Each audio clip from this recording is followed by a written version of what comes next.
शुरू करो, डालो बुनियाद, घर महल नजर आएगा। वंडर लाइए, वंडर अपनाइए, फर्क नजर आएगा। वंडर सीमेंट, फर्क नजर आएगा। नमस्कार, मैं हूं रविंद्र जैन और आप देखना शुरू कर चुके हैं सबकी खबर।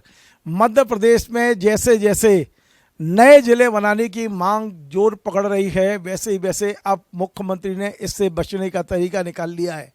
मुख्यमंत्री मोहन यादव ने एक परिसीमन आयोग की तरह मध्य प्रदेश के जिलों की सीमाओं को पुनः निर्धारण करने के लिए एक कमेटी का गठन कर दिया है। इस कमेटी के पहले सदस्य बनाए गए हैं मनोज श्रीवास्तव जी, जो रिटायर आईएएस अधिकारी हैं, जो रेवेन्यू के मामले में काफ़ी जानकार माने जाते हैं। तो मध्य प्रदेश में क्या वाकई कुछ जिले कम होंगे, बढ़ेंगे? इस समिति के बनाने का उद्देश्य क्या है? क्या वाकई मध्य प्रदेश में जो छोटे छोटे जिले बनाए जा रहे थे उससे नुकसान हो रहा है? क्या राजनीतिक रूप से भारतीय जनता पार्टी के तमाम जो विधायक हैं वो नए जिलों को लेकर जो जिद पकड़े हुए हैं वो अब शांत हो जाएंगे? इसी प्रकार से हम बीना की बात करें, जिसमें बीना और खुरई का जो विवाद है कि किसे नया जिला बनाया जाए, क्या वो विवाद अब समाप्त हो जाएगा? इन तमाम सारे मुद्दों पे बात करने आया हूं देश के मध्य प्रदेश के वरिष्ठ पत्रकार अरुण दीक्षित जी के पास। अरुण जी, आपका बहुत बहुत स्वागत है। ऐसा लगता है कि मुख्यमंत्री जी ने नए जिले की मांग से बचने के लिए एक ऐसा तरीका निकाल दिया कि 2 साल तक वो चैन की नींद सो सकते हैं, आराम से काम कर सकते हैं। अब ये कमेटी अपना काम करती रहेगी और जो यदि ये नए जिले की मांग आती भी है तो मुख्यमंत्री के पास सॉलिड बहाना है कि भाई अभी तो कमेटी बनी हुई है, कमेटी की अनुशंसा आएगी तब देखेंगे।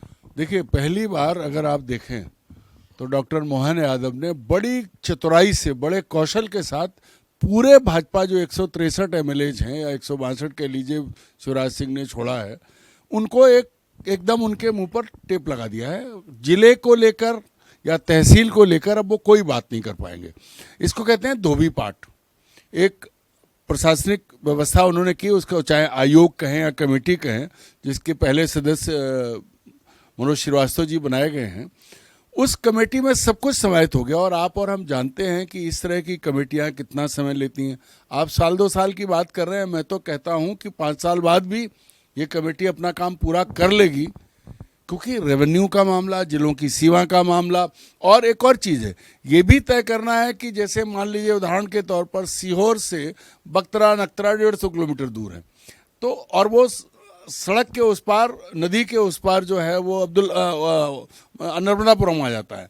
तो ये जो चीज़ें हैं कि कहीं कोई जिस तरह पहले बने, तो नए जिले तो बना दिए, लेकिन पुराने जिलों की सीमाओं को ये ध्यान में रखा जाए कि कोई भी गांव जिले मुख्यालय से ज़्यादा दूर ना हो, कम से कम दूरी की बात हो। तो उस हिसाब से सभी जिलों में थोड़ा थोड़ा परिवर्तन होगा। और अभी 52-53 जिले हैं या 54 जिले हैं, तो उन जिलों को सबको फिर से देखा जाएगा, क्योंकि अब चारों तरफ आप देखें, मिसाल के तौर पर पांडुरना बना है जिसकी कोई ज़रूरत नहीं थी। छिंदवाड़ा की 2 तहसीलों का पांडुरना, अब वो कहाँ जाएगा? महाराष्ट्र में तो जा नहीं सकता। फिर इधर भी कोई और बंटवारा करने की कोशिश थी। यह अलग बात है कि शिवराज सिंह ने बड़ा कमाल इसलिए किया था कि वो कमलनाथ को कमज़ोर करना चाहते थे। उनके छिंदवाड़ा को ही छिन्न भिन्न कर दिया तो छिंदवाड़ा मॉडल का नाम लेना बंद हो जाए। लेकिन ऐसे उसमें लोगों को उपकृत करने, लोगों को एक तरह से कहें कि उनको साधने के लिए ये मशीनरी का इस्तेमाल किया जाता था। मोहन यादव ने बंद करके बहुत अच्छा दांव खेला है। और इसके आगे इसका उदाहरण भी आपने कल देख लिया। जो आपने बात कही, माना गया था कि बीना जिला बनेगा और वो विधायिका जो कांग्रेस छोड़ के गई अभी अधर में लटकी हैं, ना बीजेपी में है ना वो कांग्रेस में बची, उनका बेचारियों का क्या होगा? क्योंकि बीना को तो जिला नहीं बनाया, क्योंकि बीना के ऊपर खुरई भारी हो गई। तो अब सागर से खुरई और बीना दोनों जिले नहीं बन सकते। दोनों, एक तरफ भूपेंद्र सिंह, एक तरफ वो मैडम। अब मैडम का तो क्या है कि चुनाव के बाद पता लगेगा कि भूत बनती हैं कि वर्तमान रहती हैं। लेकिन भूपेंद्र के लिए ये बड़ा सेटबैक है कि उनका खुरई को जिला बनवाने का जो वायदा था वो पूरा होता नहीं दिख रहा है।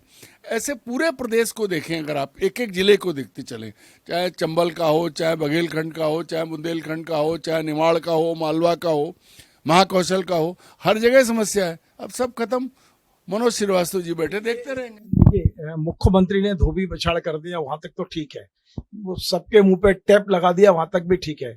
लेकिन ये जो कमेटी बनी है वो मध्य प्रदेश के कितने हित में है? क्या ये मध्य प्रदेश में प्रशासनिक कसावट के लिए कुछ उपयोगी सलाह दे सकती है, और यदि दे सकती है तो क्या ये राजनीतिक माहौल में स्वीकार करने लायक होगा? देखिए, मैं मनोज श्रीवास्तव जी को 30 साल से जानता हूँ। स्थानीय हैं, बहुत रेवेन्यू के जानकार हैं, और वैसे भी पूरे देश में कहा जाता है कि लैंड रिकॉर्ड रखना मतलब कायस्थों का काम है। ये पूरे देश की मान्यता है। तो इस मामले में उस पर कोई शक नहीं है, वो बढ़िया काम करेंगे, बढ़िया सुझाव आएंगे। सवाल जो आपने कहा, क्या सरकार उसको स्वीकार कर पाएगी? क्योंकि उनका नजरिया है, as a collector, commissioner, principal secretary, सब पदों पे वो रहे हैं, तो उनका नजरिया मैं मानता हूं कि किसी भी विधायक या मंत्री से बेहतर होगा, क्योंकि उन्होंने जमीनी स्तर पर काम किया है, छोटे पद से लेके और बड़े पद तक। तो वो जब सोचेंगे तो अच्छा सोचेंगे, बेहतर सोचेंगे, पर उसके लिए वो सरकार जिसने उन्हें काम दिया है वो तैयार होगी कि नहीं होगी।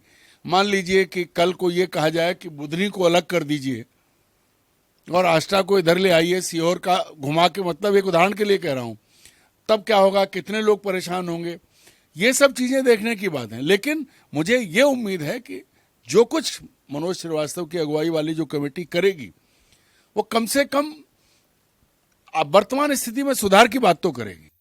अरुण जी, एक बहुत महत्वपूर्ण चीज की ओर मैं आपका और मध्य प्रदेश की जनता का ध्यान आकर्षित करना चाहता हूं, और ये मेरा सवाल भी है।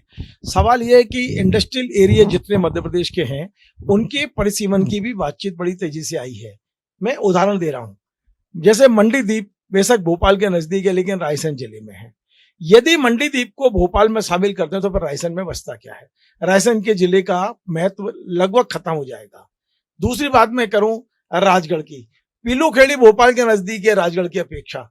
यदि पीलूखेड़ी को हम भोपाल में शामिल कर देते हैं तो फिर राजगढ़ का बहुत बड़ा नुकसान। सेम स्थिति मालनपुर में है, भिंड में, सेम स्थिति धार में है।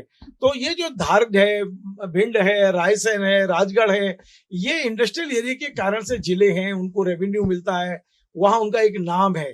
और यदि ये बड़े बड़े महानगरों में शामिल हो गए, मालनपुर ग्वालियर में हो गया, मान लीजिए मंडीदीप यदि भोपाल में हो गया, पीतमपुर यदि इंदौर में हो गया, तो इन छोटे छोटे जिलों का तो महत्व ही खत्म हो जाएगा। और वहां का जो विरोध होगा पब्लिक का, वो राजनीतिक कारणों से भारतीय जनता पार्टी के लिए बहुत नुकसानदायक हो जाएगा।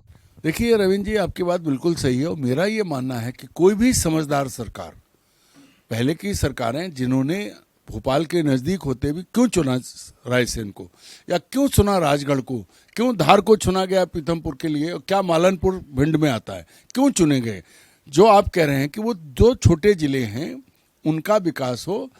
दूरी जो बात हम कर रहे थे वो प्रशासनिक ढंग से थी कि जैत का आदमी जब जाता है सीहोर उसे दूर पड़ता है, लेकिन उद्योगपतियों के लिए जो इकाइयां हैं, सिंगल विंडो है, पूरे प्रदेश का भोपाल में है। लेकिन जब स्थानीय स्तर पर बात करेंगे और आप सब चीज भोपाल में ले आएंगे तो बोझ के मारे भोपाल ही दब जाएगा। भोपाल अपने आप में बहुत बड़ा है, जो आपने नाम लिया, ग्वालियर बहुत बड़ा जिला है, इंदौर बहुत बड़ा जिला है, भोपाल बहुत बड़ा जिला है, राजगढ़ जिला बड़ा नहीं है, लेकिन राजगढ़ को पीलूखेड़ी का वो जो एरिया है वो सपोर्ट करता है। तो मुझे लगता है कि परिसीमन होगा, लेकिन ये नहीं होगा कि इनको बड़े जिलों में डाल दो, तो और मुश्किल होगी, क्योंकि ये ऑलरेडी काम के बोझ से दबे हुए हैं। भोपाल जिला हो, इंदौर जिला हो, उज्जैन हो, जबलपुर हो। सर, परिसीमन की दृष्टि से तो ये बड़ा मुफीद है कि आप मंडीदीप को भोपाल में ले आए, क्योंकि रायसेन वाकई बहुत दूर है। बात उद्योगों की है, उससे लाने से हल क्या होगा? फिर उनके पास क्या काम है भाई? हर जिले को आप विकसित करना चाहते हो। अभी बात ये हो रही है, मुझे लगता है कि परिसीमन, औद्योगिक परिसीमन जो है औद्योगिक क्षेत्रों का, उसका नजरिया दूसरा होना चाहिए। और वो ये है कि परिसीमन करके मान लीजिए कि आपका एक औद्योगिक क्षेत्र जो है उसका लगातार, अब मैं मंडीदीप को देखा है, पीलूखेड़ी को देखा है, इनकी हालत क्या है, इनके अंदर क्या चल रहा है। तो सरकार को जो परिसीमन मुझे लगता है जो करना चाहिए कि वो जो जमीनें बांटी गई, जो दी गई, उनमें से 3/4 उद्योग बंद पड़े हैं, उनको रीऑर्गेनाइज करके उन जमीनों को रिलीज करके आप नए सिरे से उन औद्योगिक क्षेत्रों को खड़ा करने की कोशिश करेंगे तो ज़्यादा बेहतर होगा। सिर्फ कलेक्टर जिला बदल देने से उद्योगों का भला नहीं होने वाला, और इससे कुछ नहीं। लेकिन अगर भौगोलिक स्थिति के हिसाब से गांवों का, तहसीलों का वर्गीकरण होगा, उससे आम आदमी को फायदा होने वाला है। तो ये दोनों अलग अलग चीजें हैं और मुझे नहीं लगता कि ऐसी गलती करेंगे कि जहां ऑलरेडी बहुत बोझ है, भोपाल पर बहुत बोझ है, इंदौर पे बहुत बोझ है, जितने संभागीय मुख्यालय हैं जो बड़े बड़े हैं, सब पे अपने अपने तरह के बोझ हैं, वहां और बोझ नहीं बढ़ा सकते ये। सर, सवाल एक ये भी है कि केवल परिसीमन की बात होगी इसमें, या उनकी जो वहाँ पहचान बन गई है जिले की, उसको भी खो देंगे वो। मेरा सवाल ये है, जैसे हम धार की बात कर रहे हैं, धार को यदि परिसीमन किया जाता है तो धार का पीथमपुर जाना लगभग तय हो जाएगा, और पीथमपुर जाने का मतलब है धार की खुद की एक पहचान खो देना। इसी प्रकार तमाम और बहुत सारी चीजें, यदि हम आगर मालवा की बात करें, आगर मालवा को जबरन जिला बनाया गया, छोटा सा था एक आगर मालवा, लेकिन जिला बनाने के साथ ही वहां एक पहचान मिली गौ अभ्यारण्य की। बेशक वो गौ अभ्यारण्य एक मजाक बन के रह गया, लेकिन क्या आपको नहीं लगता है कि ये जो परिसीमन हो रहा है उसके साथ जिले को एक सम्मान देने के लिए, जिले की एक पहचान के लिए कोई नई चीजें वहां उनके साथ जोड़ना चाहिए, चाहे वो पर्यटन स्थल हो, चाहे इंडस्ट्री हो, चाहे कोई ऐसी चीज हो जिससे उस जिले की अपनी विशिष्ट पहचान हो और जिससे उसको रेवेन्यू भी मिलता हो। रवि जी, ये चीजें तो परिसीमन होने के बाद, पहले तो ये तय हो कि कौन कहाँ जा रहा है। देखिए धार का ये प्रक्रिया में ही होगा। नहीं, वही कह ये रहा जो हूं। मेरा सुझाव है, नहीं, ये प्रक्रिया में ही होगा। मैं आपसे कह रहा हूं कि धार जो है, धार की पहचान जो है उसे कोई नहीं बदल सकता। धार धार रहेगा, धार की भोजशाला, धार के आसपास के जो पर्यटन स्थल है और वो उनके ना तो वो नाम बदलेगा, वो उसमें एरिया घटाए बढ़ाए जा सकते हैं। ऐसी चीजों के साथ कोई छेड़छाड़ होगी इसमें मुझे संदेह है, क्योंकि मनोज श्रीवास्तव जी ये भी जानते हैं कि हर दृश्य किसका क्या महत्व। लेकिन जो दूसरी बात आपने कही कि जो नए एरिया अगर आप चुन रहे हैं, जो नया समीकरण बना रहे हैं, नया परिसीमन कर रहे हैं, तो उनमें इस बात का जरूर ध्यान रखा जाए कि उनकी अपनी अलग से ऐसी पहचान बने कि लोग याद करें। वो होगा, मुझे लगता है कि वो काम तो होगा ही होगा, क्योंकि गौ अभ्यारण्य आगरमालवा की पहचान नहीं बन पाया। लेकिन अगर वहां कोई और बड़ी, जैसे कोई डैम बनता या कोई और प्रोजेक्ट आता, अब गांधी सागर है, संजय सागर है, ये जो बड़े बड़े प्रोजेक्ट बने, ये किन जिलों में नहीं पता, लेकिन इनकी अपनी पहचान है, तो ये होना चाहिए। सर, एक जानकारी और जो मेरे पास बड़ी मेरे सूत्रों से और बड़ी पुख्ता सूत्रों से मेरे पास जानकारी है, वो ये है कि जब निर्मला सप्रे जो विधायक है कांग्रेस से बीना की, बीजेपी में शामिल हुई, तो उन्होंने एक ही शर्त रखी थी कि बीना को जिला बनाया जाना चाहिए, और इस शर्त को लेकर मोहन यादव जी ने दिल्ली में अमित शाह जी से बात भी की थी। पर अमित शाह जी ने दो टूक शब्दों में इस बार बोल दिया कि मध्य प्रदेश में छोटे छोटे जिले मत बनाइए, ये बहुत गलत है, ये विकास में रोड़ा बनते हैं। और एक तरह से उन्होंने कहता ना स्टे लगा देना, उन्होंने बड़ा स्ट्रिक्टली कह दिया कि मध्य प्रदेश में फिलहाल कोई नया जिला नहीं बनेगा। अब मोहन यादव जी के पास इसके अलावा कोई चारा नहीं बचता है कि जिलों की मांग को हम कैसे आगे बढ़ा दें, तो उन्होंने ये कमेटी बना दी। कमेटी बना के फिलहाल वो 2-3 साल के लिए निश्चिंत हो गए। लेकिन मेरा सवाल ये है कि क्या ये जो नई कमेटी बनाई गई है उससे ये अधिकार दिया गया है कि आप चाहें तो जिले कम भी कर सकते हो, बढ़ाना तो छोटे।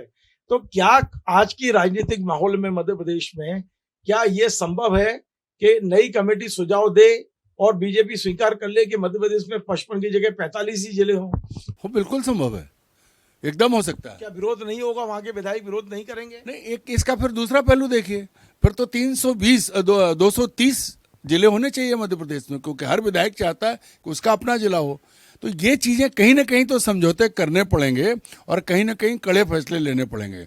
हर विधायक को जिला चाहिए, हाँ, ये देखा जाए, इसमें मुझे लगता है कि हर विधानसभा क्षेत्र के साथ न्याय हो, भौगोलिक स्थिति के हिसाब से जो बनता है उसकी दूरी जिला मुख्यालय से ज़्यादा ना हो।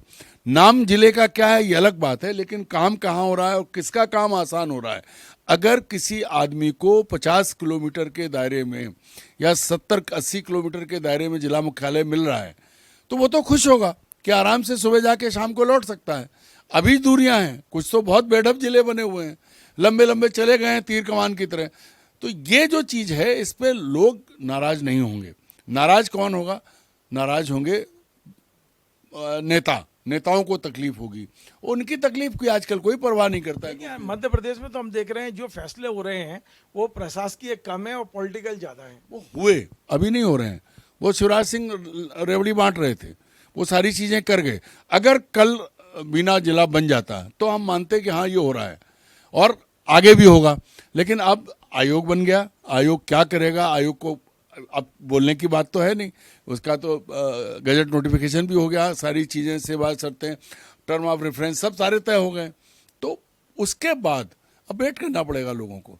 ये जो चीज़ है, किसी भी एक फैसले को हिंदुस्तान में कोई सर्वसम्मति से नहीं मानता है, विरोध होगा, बीजेपी कांग्रेस का विरोध होगा, बीजेपी में गुटबंदी उसमें विरोध होगा, कहीं कहीं लोगों का भी विरोध होगा।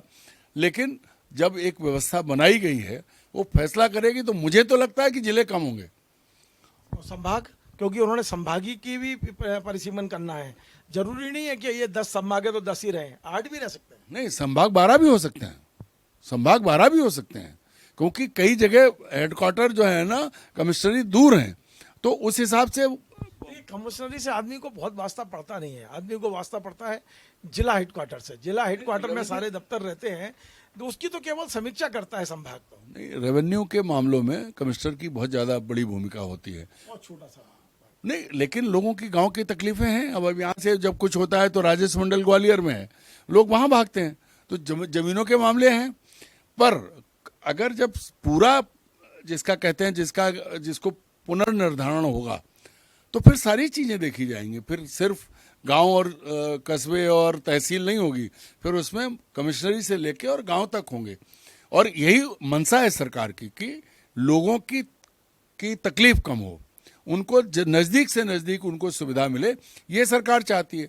अगर सरकार ये चाह रही होती कि भाई जो चेहरा है जैसा है उसके हिसाब से, तो फिर तो 230 जिले बनाने पड़ेंगे, फिर कोई विकल्प ही नहीं है। बहुत बहुत धन्यवाद। तो आप थे अरुण दीक्षित जी, जिन्होंने आज पहली बार और लंबे समय बाद मुख्यमंत्री मोहन यादव के निर्णय की भूरी भूरी प्रशंसा की है। पहली बार मैं देख रहा हूं, उन्होंने कहा है कि एक तरह से ये धोबी घाट है, ये एक धोबी पछाड़ है। मुख्यमंत्री ने तमाम सारे नेताओं को आईना दिखा दिया, और लेकिन जो निर्णय लिया है वो निर्णय प्रदेश के हित में होगा। यदि कमेटी कम जिले करने की बात करती है, जिलों को कम करती है, तो उसे स्वीकार करना होगा। यदि करते हैं तो निश्चित तौर पे मध्य प्रदेश के हित में होगा। यानी कि मध्य प्रदेश में मुख्यमंत्री ने लंबे समय बाद ही सही एक निर्णय ऐसा लिया है जो प्रदेश के हित में दिख रहा है, प्रदेश के व्यापक हित में दिखाई दे रहा है। आपको हमारा कार्यक्रम पसंद आए तो आप इसे शेयर करें, लाइक करें, कमेंट करें, और आपसे बार बार निवेदन है हमारे इस चैनल को सब्सक्राइब अवश्य करें। धन्यवाद। शुरू करो, डालो बुनियाद, घर महल नजर आएगा। वंडर लाइए, वंडर अपनाइए, फर्क नजर आएगा। वंडर सीमेंट, फर्क नजर आएगा।